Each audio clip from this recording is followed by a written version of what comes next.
Հարգելի հայրենակիցներ,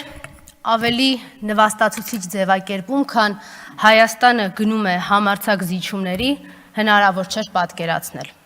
Նույնիսկ դիվանագիտական լեզուն չի բավարարել, որպեսզի թաքցվի այս ստորացումը։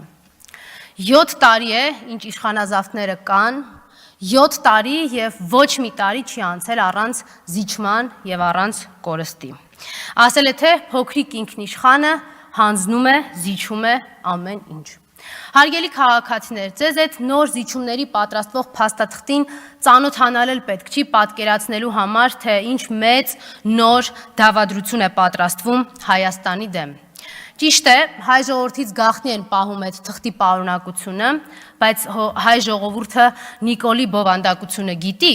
Հող հանձնող, աթոռից կարճած, դավաճան եւ ամեն անգամ, երբ փորձ է արվում նոր զիջումների փաթեթի ալիքի, դրան նախորդում է, չգիտես ինչի, միշտ հմեկով մի նոր ձևաչափով անցկացված փոդքասթը, որը տպավորություն է, թե յուրահատուկ հայտարարություն, հրապարակային օֆերտա է թուրքերին եւ ադրբեջանցիներին ուղված, թե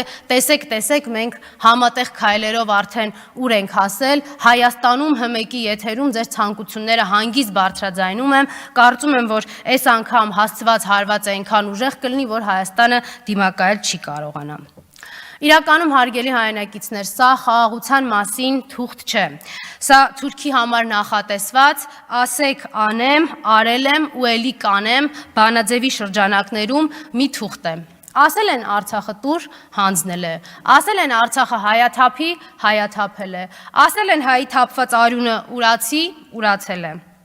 Այս 3 րոպեն իհարկե բավարար չէ զիջումների ողջ սպեկտրը ձեզ թվարկելու համար, բայց գիտեք, չէ, որ ուրացել են հայի հազարավոր կյանքեր, զիջել են մի ամբողջ հայկական պետություն, զիջել են Հայաստանից տարածքներ, հիմա շրջափակման մեջ են դնում Հայաստանը դելիմիտացիայի անվան տակ,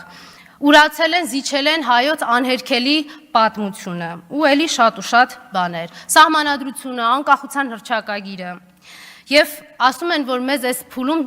երաշխավորներ պետք չեն, դե հա, զիջումների համար երաշխավոր պետք չի, չնայած ավելի ճիշտ կլինի ասել, որ առուծախի համար միջնորդ պետք չի, երբ որ գնորդի հետ արդեն երկար ժամանակ է օպերատիվ կապի մեջ ես։ Բայց իշխանազավթին այս ամեն ինչի մեջ նեղել է միայն հարց չի ինքը զիջում բառի հետ։ Դե միգուցե այո, իրականում ոչ մի բան էլ չի զիջել, իր տեսանկյունից չի զիջել, ինքը ծախել է այս ամենը։ Հարգելի հայրենակիցներ, Հայաստանի վարչապետի աթոռը զավթածը արդեն երկար ժամանակ հրապարակային ցույց է տալիս, որ անցել է թշնամու կողմը եւ գործում է ի վնաս Հայաստանի պետական շահերի։